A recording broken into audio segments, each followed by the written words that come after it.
Good news, everyone. Uh-oh, I don't like the sound of that. Call a town meeting and I'll tell everyone all about it. In other news...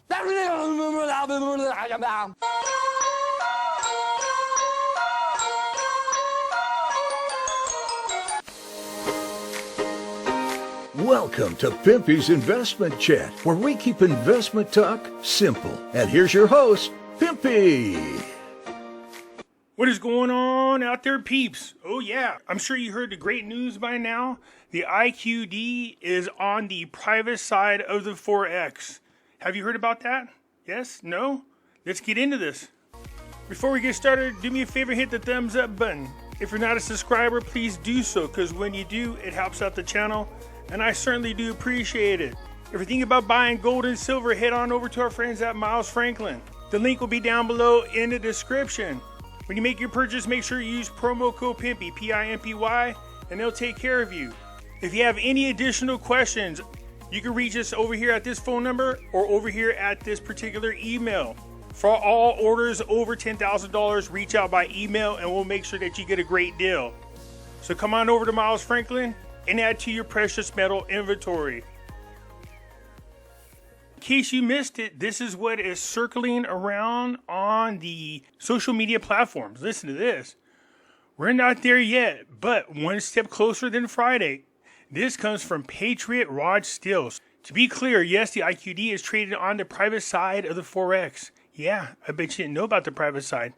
The institutional side, trading in futures, the trading chart has been climbing steadily and closed yesterday at $2.70. This may or may not be a precursor to what we see in the public side.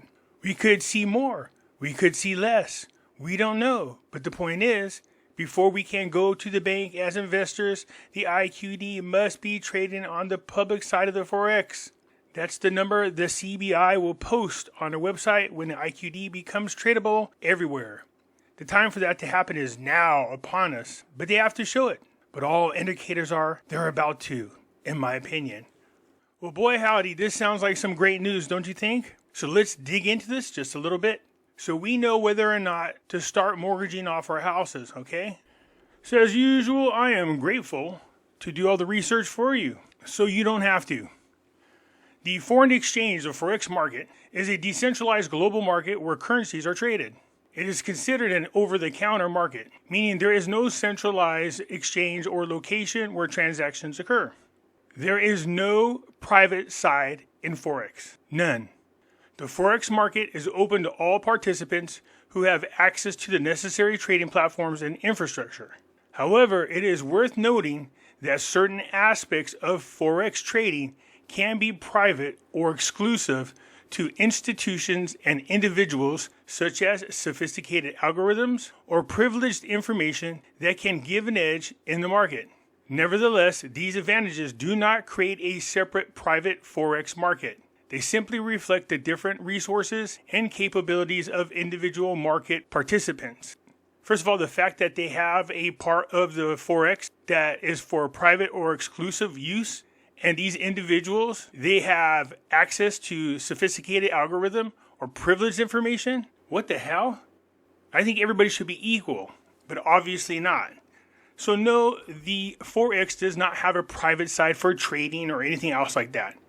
You see, it's good to call it private. This way, nobody else can check up on it. Most of you guys won't question it. And you just go, oh, this is such great news. It's like when they say, we have this special intel person. I can't tell you the name, or they signed the NDA. So just be careful with that stuff. But that doesn't mean all hope is lost. Let's see what it takes for Iraq to get back on the Forex, all right? First of all, the IQD is the official currency of Iraq and is often displayed on the Forex screens alongside the US dollar with a 1-to-1 ratio. However, this does not mean that one IQD is equivalent to one US dollar in terms of purchasing power. Instead, the 1-to-1 ratio is due to historical and practical reasons related to the exchange rate and trading of the Iraqi dinar. So I spoke about this in the past because people were saying on the Forex screen, it is reflecting a 1-to-1 exchange rate. And I said, nope, think of that as a placeholder. Iraq is not currently trading on the Forex, although you might find it on other trading platforms, but it is not on the Forex. Since Iraq at one time was trading on the Forex, instead of making them start all over from scratch, they just used the USD to IQD at a 1-to-1 as a placeholder. The primary reason the IQD is not traded on the Forex market is its lack of liquidity. Liquidity refers to the ability to buy or sell an asset quickly and at a stable price. Due to low trading volumes and limited access to accurate pricing information, the IQD does not meet the liquidity requirements for inclusion in the Forex market. Don't worry about it, I did a research for you to let you know how much Iraq needs. The first step for Iraq to have the necessary liquidity requirements for inclusion in the Forex market is to strengthen its central bank's role in liquidity management. The Central Bank of Iraq should ensure that it has sufficient foreign exchange reserves to maintain stability in the currency market and meet the short-term obligations of the country. This can be achieved by implementing a robust monetary policy framework. So it's going to let you know what Iraq needs, and then we're going to go see how far away Iraq is from achieving this. Said the CBI should consider setting higher reserve requirements for banks operating in the country to ensure that they have adequate funds available for daily transactions. This will also promote stability in the financial sector and enhance public confidence in the banking system. The CBI should actively engage in open market operations by buying or selling government securities to manage liquidity levels in the financial system. This will help maintain controls over interest rates and ensure that there is a sufficient liquidity in the banking system. We know they're having liquidity issues. I'm talking about the Iraqi dinar. They don't have enough of them. That's why they are trying to get people to open up their bank accounts and bring in their currency. If they bring in their currency, then that allows Iraq to have the liquidity necessary to do business. I told everybody about this story about Iraq and Iran agreeing that Iraq could pay off money that it owed to Iran by using the Iraqi dinar. And then once they did it, they would take that money and try to sell it in the currency market. Once the United States found out, they stopped that. So a huge chunk of Iraq's dinar is stuck over there in Iran.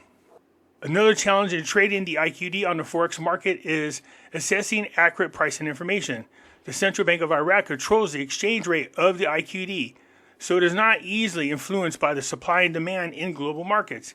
As a result, finding reliable and up-to-date pricing information can be difficult, making it challenging for traders to make informed decisions.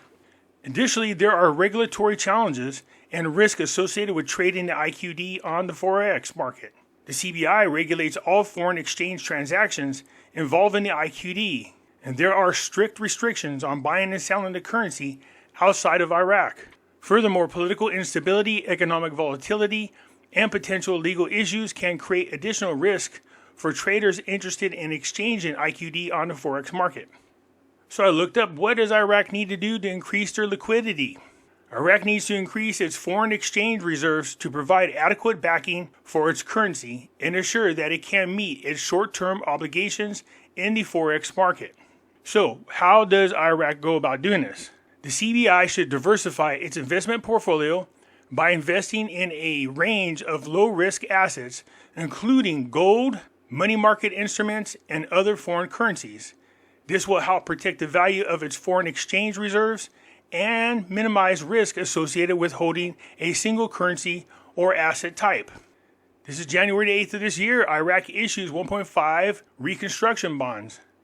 Iraq's Minister of Finance announced on that Friday the issuance of a third tranche of reconstruction bonds. So sure enough, they are issuing bonds, which allows the public to interact with the country by giving up their currency to the government to be used and then later paid back with interest. So this is one of the things they needed to do. They've got more bonds than this, but I just pulled this one article up. Then they should be investing in low-risk investments. Iraq increases holdings of U.S. Treasuries after a multi-billion buy-off in October 2022. He said, according to the table, Iraq bought treasuries for $38 billion back in October. The value of these treasuries increased by 86%, 76%, and 16% compared to 2021, 2020, and 2019, respectively. Iraq's reserves of gold raises to 142.6 tons. So Iraq is buying more gold. They invested into low-risk assets. They bought more of the debt from the United States. They have issued bonds to the public, which is a good way to help with liquidity. And they've been adding to their overall gold holdings, which is exactly what this article is saying they need to do in order to work towards having enough liquidity for the country. It said the Iraq government should create an attractive environment for foreign investors by implementing policies and regulations that promote investment and reduce bureaucracy. This will help increase the inflow of foreign currencies into the country, thereby boosting foreign exchange reserves. In 2024, Iraq will have 800 investment opportunities in all fields. So they are opening the door for investment opportunities in Iraq, which is what they need to do. We know they've been holding these huge investment conventions for the past 2 years, the biggest that we've seen in a long time. So they've definitely taken that step to make sure that the environment for investors is friendly, stable, and that there's actually opportunity for them. The Central Bank of Iraq should review existing regulations and update them as necessary to ensure they are aligned with international best practices and standards. This includes implementing robust anti-money laundering and combating financial terrorism measures, as well as ensuring that financial institutions maintain adequate capitalization levels. That was a huge part of their banking reform that's been going on now for a couple of years. So you can put a green check mark there as well. So I was trying to figure out exactly how much foreign reserves does Iraq need in order to appease the Forex people. So it says optimal level of reserves. There is no universal acceptance benchmark for determining the optimal level of foreign exchange reserves, as it depends on various factors unique to each country. For Iraq, the following factors should be considered when estimating the adequate level of reserves. It says number 1, import coverage ratio. This measures the number of months of imports that can be covered by the available reserves. Generally, a high import coverage ratio indicates a more robust financial position. For Iraq, a ratio of 3 to 6 months is often considered adequate. Right now, I believe they have enough reserves that cover at least 6 months. So they're right in that ratio where they're supposed to be. We talk about it more down below. Short-term debt coverage. The level of foreign exchange reserves should ideally cover a country's short-term external debt obligations to ensure solvency and creditworthiness. The World Bank recommends a minimum coverage ratio of 100% for developing countries like Iraq. So their short-term debt right now for 2024, they're looking at $212 billion. We know that Iraq is sitting somewhere between, 114 and $115 billion in foreign reserve assets. So they're not quite there. They're almost there, but not quite. Reserve adequacy ratio. This metric assesses the adequacy of the country's foreign exchange reserves by comparing them with the size of the economy, the gross domestic product or the GDP. The IMF suggests a reserve adequacy ratio of 100% for developing countries. However, this might vary depending on the country's specific circumstances. So for 2024, it says GDP in Iraq is expected to reach $277 billion. So the IMF is suggesting that they have 100% to cover that. So they're not quite there yet. As a matter of fact, they're less than 50%. But their reserves are quickly growing. Economic vulnerability. Countries with higher economic vulnerability, such as political instability, weak institutional structures, or dependence on volatile commodity exports, usually require large reserve buffers to mitigate risk and maintain financial stability. As a major oil exporter, Iraq's income stability is heavily influenced by the global oil price fluctuation. This is why Iraq is doing everything they can to develop their non-oil revenues. They're taking huge steps towards that direction. Exchange rate policy. The choice between a fixed or floating exchange rate regime also affects the optimal level of foreign exchange reserves. Countries with fixed exchange rates typically require larger reserves to maintain the chosen parity and defend against speculative attacks. Spoken about this many a times. That's why you want a high foreign currency reserves. That's why you want a lot of gold. It protects from that happening. Right now we know they're on a fixed exchange rate because they're not ready to go on a floating one, not yet. So based on these factors, it is difficult to provide an expert figure for the optimal level of foreign exchange reserves for Iraq. Look, if I was them, I would just shoot for the $277 billion. They're already at $115 billion. They can do this.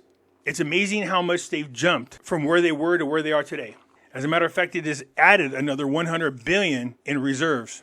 Iraq has made significant progress in recent years in strengthening its foreign exchange reserve position. So this is as of February 2024, Iraq's foreign exchange reserves stood at approximately $112 billion. That is equivalent to around 6 months of import coverage. That's 100%, so they cover easily 6 months. And 53% of short-term debt coverage. So they want the reserves to be 100% of their short-term debt. While this represents a robust improvement compared to historical levels, there is still room for further enhancement in light of potential economic vulnerabilities and external risks. So no, there is no, I don't care what people say. You ever notice that these people that choose these wackadoodle stories always choose an individual that you can't find out about or don't know who they are, or somebody who signed an NDA, or somebody who's got this special sauce, or the handshake, or could pull a wand out of their butt and sprinkle magical unicorn pixie dust on you and make everything better for you. There is no private side of the Forex. So I don't want you guys to be discouraged. Look, Iraq has come a long ways, you guys. You know this. I know you guys want everything to happen overnight because you guys have been waiting for such a long time. You've been patient this long. Just be patient just a little longer. We see their foreign reserves going up. We know there's reform taking place. We know that they got construction going on. We know they're going to fix their infrastructure. We know that a good sized portion of the infrastructure has already been worked on. And somehow, some way, they did it at an exchange rate of 1,310. We know that they've been holding conventions for a couple years now, inviting countries from all around the world to come to Iraq and talk about opening businesses there in Iraq. Each time they open up these conventions, they set a record for attendance. The last time they had a convention, unfortunately for Iraq, bombings were taking place over towards Kurdistan. Not what you want when you're trying to show people that your country is stable. So yes, things are looking very bright for Iraq. Being admitted into the World Trade Organization is going to be a huge step. Finishing up the Port of Fall is going to be a huge step. Completing the development road is going to be a huge step. This is why I'm saying most likely you're going to see the Iraqi dinar go up in value in increments. But once that gets started, I anticipate it going at a really fast pace. Anyways, that's it for now. I look forward to your comments, and I will catch you later. I'm out.